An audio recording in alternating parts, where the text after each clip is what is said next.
प्रक्रिया को अगर कई बार दोहराने के रूप में परिभाषित किया जा सकता है। मतलब कोई भी एक स्टेटमेंट अगर हम लोग को बार बार एग्जीक्यूट करना है तो उसके लिए हम लोग लूप यूज करते हैं। ठीक है, जैसे हम लोग को बचपन में परीक्षा में मिलती थी, याद है, टेस्ट में फेल हो गए तो सेम क्वेश्चन पेपर जो है हम लोग को 10 बार सॉल्व करके लेके जाना होता था। ठीक है, किसी दिन होमवर्क जमा नहीं किए, एक कॉमन बहाना होता था, हम तो लिखे थे लेकिन घर में भूल गए, है ना, तो क्या होता था, तो टीचर लोग बोलते थे, है ना, 10 बार लिख के आना। तो कैसे करते थे? हाँ, टिफिन टिफिन बोल के तो 10 टिफिन लेके आना। बताओ कैसे करते थे?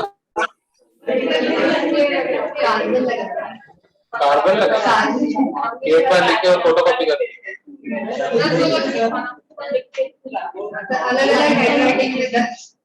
कि 10 पेन को ऐसे रखे।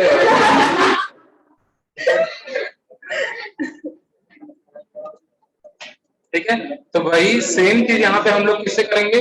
लूप से करेंगे। ठीक है, अब लूप यहाँ पे यूज क्यों किया जाता है? ठीक है, कभी कभी ऐसा होता है कि हम लोग को फ्लो, किसी भी प्रोग्राम का फ्लो या फिर कुछ स्टेप्स जो है हम लोग को बार बार दोहराना होता है।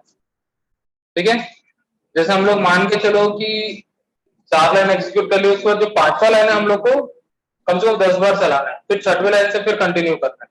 ठीक है, तो कुछ इस टाइप का अगर हम लोग को प्रोग्राम बनाना है तो हम लोग क्या करते हैं? लूप्स का यूज करते हैं। ठीक है, मतलब पार्ट ऑफ द प्रोग्राम हम लोग बार बार एग्जीक्यूट करते हैं।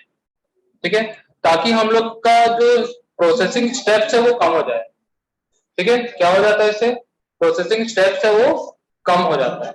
मतलब हम लोग अगर किसी भी प्रोग्राम में कोई भी स्टेटमेंट जो है अगर 2 लाइन लिख के अगर 10 बार एग्जीक्यूट करता है ना, 2 लाइन लिखने से अगर उसी चीज को 10 बार एग्जीक्यूट करेगा तो प्रोसेसिंग फास्ट होगा, है ना, क्योंकि उसको 10 लाइन को कंपाइल करने की जरूरत नहीं है, वो एक ही लाइन को कंपाइल करेगा और 10 बार उसको एग्जीक्यूट करेगा। ठीक है, आया समझ में? ठीक है, जैसे बचपन में कपड़े यूज करते थे भाई बहन के, याद है, होता था ना, जैसे छोटे भाई बहन, जैसे 2 भाई है, ठीक है, बड़े भाई का कपड़ा वैसे 6-7 महीने में, साल भर में वैसे छोटा हो जाता था, फिर वो किसको यूज करते थे? छोटे भाई को। फिर एक और है तो वो भी यूज करेगा। ठीक है, जैसे बुक्स कर देते हैं हम लोग। ठीक है, तो वहां पे क्या हो रहा है? एक बार खरीदे और बार बार हम लोग सेम चीज यूज कर रहे हैं। ठीक है, तो अब यहाँ पे इसका एडवांटेज देख लेते हैं। ठीक है, एडवांटेज क्या है? It provides code reusability. हम लोग यहाँ पे कोड को रीयूज करते हैं। क्या करते हैं? रीयूज। हम लोग कोड एक बार लिखेंगे और उसको बार बार यूज करेंगे। ठीक है, using loops we do not need to write the same code again and again. ठीक है, हम लोग को सेम कोड बार बार लिखने की आवश्यकता नहीं होती है। ठीक है, using loops we can traverse over the elements of the data structure. Loops को यूज करके हम लोग डेटा स्ट्रक्चर में यूज होने वाले, ठीक है, एलिमेंट्स को एक्सेस कर सकते हैं। कौन बात कर रहे हैं?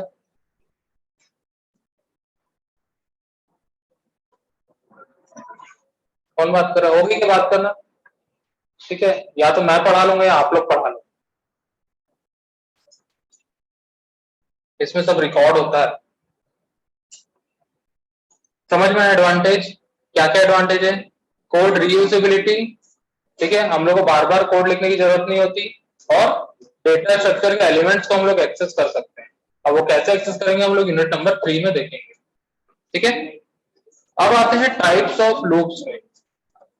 ठीक है, सबसे पहला आता है फॉर लूप, फिर आता है व्हाइल लूप, थर्ड हम लोग देखते हैं डू व्हाइल लूप। ठीक है, बहुत सारे बुक्स में से उल्टा उल्टा लिखे रहता है। ठीक है, तो सबसे पहले सबसे सिंपल होता है फॉर लूप। ठीक है, क्या होता है? For loop. ठीक है, तो सबसे पहले हम लोग फॉर लूप भी देखेंगे। ठीक है, देखो, फॉर लूप क्या करता है? कुछ स्टेटमेंट को इटरेट करता है, मतलब कुछ स्टेटमेंट या फिर ग्रुप ऑफ स्टेटमेंट को बार बार एग्जीक्यूट करेगा। ठीक है, अब उसको सिंटेक्स में आते हैं हम लोग। सिंटेक्स क्या है? देखो, सिंटेक्स में यहाँ पे सबसे पहले हम लोग लिखते हैं फॉर। क्या लिखते हैं? फॉर लिखते हैं, ठीक है। उसके बाद सबसे फर्स्ट पार्ट इस ब्रैकेट के अंदर में सबसे फर्स्ट पार्ट होता है इनिशियलाइजेशन, ठीक है। इनिशियलाइजेशन ये बोलता है कि लूप कहां से स्टार्ट होने वाला है, ठीक है। सेकंड आता है कंडीशन। कंडीशन का मतलब होता है कि हम लोग कुछ ऐसा कंडीशन देंगे जहां पे वो लूप जाके रुक जाएगा, ठीक है। फिर उसके बाद आता है इंक्रीमेंट और डिक्रीमेंट। इंक्रीमेंट डिक्रीमेंट का मतलब यह होता है कि कितना स्टेप चलेगा, या तो प्लस में चलेगा या माइनस में चलेगा, ठीक है। तो कितना स्टेप्स हम लोग को चलना है वो यहाँ पे हम लोग बताएंगे, इंक्रीमेंट या डिक्रीमेंट। फिर उसके बाद ब्लॉक हम लोग स्टार्ट करेंगे और इसके अंदर जो भी कोड हम लोग को बार बार एग्जीक्यूट करना है वो हम लोग यहाँ पे लिख लेंगे, ठीक है। समझ में आया? इस ब्लॉक के अंदर जो भी स्टेटमेंट हम लोग लिखेंगे, ठीक है, उसको ये लूप कंडीशन सेटिस्फाई होने तक उसको एग्जीक्यूट करते रहेगा, ठीक है। समझ में आया? जब तक ये कंडीशन ट्रू होगा, ठीक है, तब तक ये लूप चलते रहेगा। जैसी कंडीशन फॉल्स हुआ लूप रुक जाएगा, ठीक है। अब इसके फ्लो चार्ट में आते हैं, ठीक है। प्रोग्राम स्टार्ट हुआ है, सबसे पहले लूप इनिशियलाइज होगा, दिख रहा है ना? सबसे पहले क्या होगा? लूप इनिशियलाइज होगा, ठीक है। ये इनिशियलाइजेशन वही पार्ट है जो यहाँ पे लिखा हुआ है, ये वाला, ठीक है। फिर उसके बाद क्या होगा? कंडीशन, ठीक है। कंडीशन मतलब ये वाला कंडीशन, ठीक है। कंडीशन कब तक चलेगा? जब तक कंडीशन ट्रू रहेगा। अगर कंडीशन फॉल्स हो जाएगा तो फॉल्स हो जाएगा, ठीक है। देखो अब यहाँ कंडीशन है, कंडीशन अगर ट्रू होगा तो स्टेटमेंट एग्जीक्यूट होगा, ठीक है। स्टेटमेंट एग्जीक्यूट हुआ, फिर इंक्रीमेंट डिक्रीमेंट करेगा, फिर वापस से कंडीशन के पास चले जाएगा, ठीक है। फिर से कंडीशन क्या करेगा? चेक करेगा, अगर ट्रू होगा तो स्टेटमेंट एग्जीक्यूट होगा, फिर से इंक्रीमेंट या डिक्रीमेंट करेगा, ठीक है। तो ये प्रोसेस तब तक चलते जाएगा जब तक ये कंडीशन फॉल्स ना हो जाए, ठीक है। जैसी कंडीशन फॉल्स हो जाएगा और सीधा बाहर आ जाएगा, ठीक है। मतलब ये लूप खत्म, लूप चलना बंद हो जाएगा, ठीक है। आया समझ में कि नहीं आया? आ गया? पक्का? चलो ठीक है। अब एक छोटा सा एग्जांपल देखते हैं, ठीक है। ये प्रोग्राम हम लोग ने बनाया था, ठीक है। ठीक है, सबसे पहले आते हैं हम लोग यहाँ लिख लेते हैं void।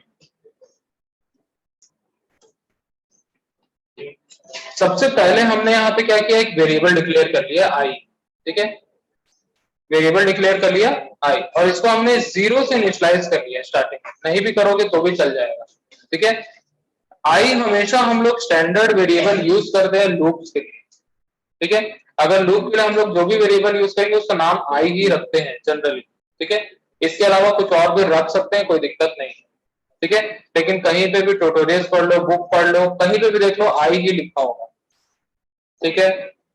आई ज्यादा इजी है याद रखने में भी और समझने में भी, ठीक है। सबसे पहले वेरिएबल डिक्लेयर कर लेंगे, इसको इनिशियलाइज हम लोग नहीं भी करेंगे तो भी चल जाएगा क्योंकि हम लोग को लूप के अंदर इसको करना ही है, ठीक है। फिर हम लोग फॉर यूज करेंगे, फिर उसके बाद ब्रैकेट स्टार्ट करेंगे। अब यहाँ पे इस वेरिएबल को हम लोग क्या करेंगे? इनिशियलाइज करेंगे। आई को हमने कहां से इनिशियलाइज किया? 1 से इनिशियलाइज कर दिया, मतलब ये लूप कहां से स्टार्ट हुआ? 1 से स्टार्ट हुआ और कहां तक जाएगा? 10 तक जाएगा, ठीक है। कंडीशन हमने यहाँ पे लिखा i is less than equal to 10, ठीक है। i is less than equal to 10। जब तक i की वैल्यू लेस देन या इक्वल टू रहेगी 10 के, तब तक ये लूप चलेगा, ठीक है। और कितना स्टेप चलेगा? i प्लस प्लस, मतलब i प्लस 1 होते रहेगा, मतलब +1 करके वो लूप चलते रहेगा, एक एक स्टेप चलते रहेगा आगे, ठीक है। अब इसको हम लोग ड्राई रन करके देखते हैं, तब अच्छे से समझ में आएगा, ठीक है। आप लोग ऐसे करके देख चुके हो, मैं फिर भी बता रहा हूं, ठीक है। अब इसको ध्यान से समझना, जितने भी लूप वाले प्रोग्राम है उसको ड्राई रन करके जरूर देखना, तभी समझ में आएगा। सबसे पहले हम लोग यहाँ पे देखते हैं आई को, ठीक है। यहाँ मैं लिख देता हूँ आई, ठीक है। उसके बाद यहाँ लिखेंगे i is less than equal to 10, ठीक है। फिर उसके बाद क्या है, आई की वैल्यू प्रिंट हुई, यहाँ पे हम लोग लिखते थे प्रिंट आई, ठीक है। उसके बाद क्या है, आई प्लस प्लस। और कोई स्टेटमेंट है क्या?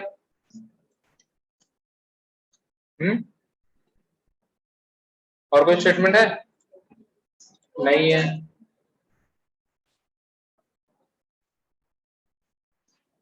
ठीक है, चलो अब देखो, सबसे पहले आई कहां से स्टार्ट हो रहा है, 1 से स्टार्ट होगा, ठीक है।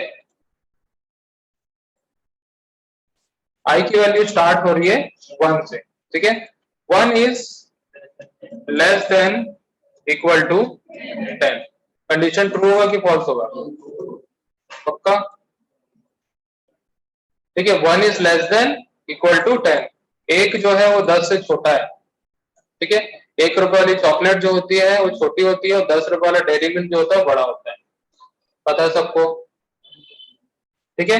अब कंडीशन हो गई ट्रू, ठीक है, कंडीशन क्या हो गई, ट्रू हो गई, तो आई की वैल्यू प्रिंट करेगा। आई की वैल्यू क्या है, 1 है, ठीक है। अब उसके बाद क्या है, आई प्लस प्लस, आई प्लस प्लस से क्या होगा, इंक्रीमेंट होगा, ठीक है। आई की वैल्यू थी 1, अब क्या हो जाएगा, 1 प्लस 1 इक्वल टू आ जाएगा 2, ठीक है, क्लियर। अब आई की वैल्यू इस स्टेज पे हो गई है 2, ठीक है। अब यहाँ पे क्या होगा, 2, फिर कंडीशन चेक होगा, 2 is less than equal to 10, condition true होगा कि फॉल्स होगा, ट्रू होगा, तो आई की वैल्यू प्रिंट करेगा। आई की वैल्यू क्या है, 2 है, तो 2 प्रिंट होगा, फिर उसका 2 प्लस 1 इक्वल टू क्या हो जाएगा, 3। अब आई की वैल्यू क्या हो गई, 3 हो गई, ठीक है। आई की वैल्यू है 3, 3 is less than 3 is less than equal to 10, condition true होगा कि फॉल्स होगा, ट्रू होगा, 3 प्रिंट करेगा, फिर उसके बाद 3 प्लस 1 इक्वल टू 4, ठीक है। अब आई की वैल्यू हो गई 4, ठीक है। 4 is less than equal to 10, condition true होगा कि फॉल्स होगा, ट्रू होगा, फिर उसके बाद आई प्रिंट होगा, ठीक है। आई की वैल्यू क्या है, 4 है, ठीक है। फिर उसके बाद इंक्रीमेंट होगा, 4 प्लस 1 इक्वल टू क्या होगा, 5, ठीक है। अब आई की वैल्यू क्या हो गई, 5 हो गई, ठीक है। 5 इज लेस देन, ठीक है, 5 is less than equal to 10, condition true होगा कि फॉल्स होगा, ट्रू होगा, ठीक है। तो यहां आ गया 5, 5 बार लूप चल चुका है, ठीक है। 5 प्लस 1 कितना होगा, 6 हो गया। अब आई की वैल्यू क्या है, 6 है, ठीक है। आई की वैल्यू है 6, 6 is less than equal to 10, ठीक है। क्या प्रिंट होगा, 6 प्रिंट होगा। 6 किसकी वैल्यू है, आई की वैल्यू है, ठीक है। 6 प्लस 1 होगा, कितना हो जाएगा, 7, ठीक है। अब आई की वैल्यू हो गई है 7, 7 is less than equal to 10, condition true होगा कि फॉल्स होगा। अब किसकी वैल्यू प्रिंट होगी, आई की वैल्यू है 7, ठीक है। फिर वैल्यू इंक्रीमेंट होगी, 7 प्लस 1 कितना होगा, 8, ठीक है। अब आई की वैल्यू कितनी हो गई, 8 हो गई, ठीक है। 8 is less than equal to 10, condition true होगा कि फॉल्स होगा, ठीक है, ट्रू होगा, और आई की वैल्यू प्रिंट होगी, ठीक है। फिर उसके बाद 8 प्लस 1 इक्वल टू क्या हुआ, 9, ठीक है। आई की वैल्यू है 9, 9 is less than equal to 10, ठीक है। कंडीशन ट्रू होगा कि फॉल्स होगा, ट्रू होगा, किसकी वैल्यू प्रिंट होगी, आई की वैल्यू प्रिंट होगी, ठीक है। फिर उसके बाद 9 प्लस 1 कितना होगा, 10 हो जाएगा, ठीक है। आई की वैल्यू हो गई 10, ठीक है, वैल्यू है 10, 10 is less than equal to 10, क्या होगा, ट्रू होगा, 10 प्रिंट होगा, ठीक है। फिर हो जाएगा 10 प्लस 1 इक्वल टू 11, वैल्यू हो गई 11, ठीक है। आई की वैल्यू है 11, 11 is less than equal to 10, condition true होगा कि फॉल्स होगा, फॉल्स हो जाएगा और लूप यहीं पे रुक जाएगा। तो यहाँ पे आउटपुट में हम लोग को क्या मिला, 1 2 3 4 5 6 7 8 9 10, ठीक है। लूप कितने बार चला, 10 बार चला, ठीक है। जितने बार आई की वैल्यू बढ़ते जाएगी उतने बार लूप चलते जाएगा, ठीक है। जब तक कंडीशन ट्रू रहेगा तब तक ये लूप चलते जाएगा। आया समझ में? जब तक हम लोग इस प्रकार का ड्राई रन करके नहीं देखेंगे तब तक ये लूप समझ में नहीं आने वाला, पेजे में जाएगा ही नहीं कभी, पता ही नहीं चल पाएगा कि 1 से लेकर 10 कैसे जा रहा है, ठीक है। तो सबसे पहले इनिशियलाइजेशन होता है, फिर कंडीशन चेक होता है, फिर स्टेटमेंट एग्जीक्यूट होगा, फिर उसके बाद इंक्रीमेंट या डिक्रीमेंट होगा। समझ में आया? फॉर लूप अच्छे से बन जाएगा, ठीक है। ठीक है, ये देखो आउटपुट इस प्रकार का आ रहा है। अब उसके बाद एक प्रोग्राम और, ठीक है। अब यहाँ पे मुझे बताओ कि इस प्रोग्राम में क्या हो रहा है।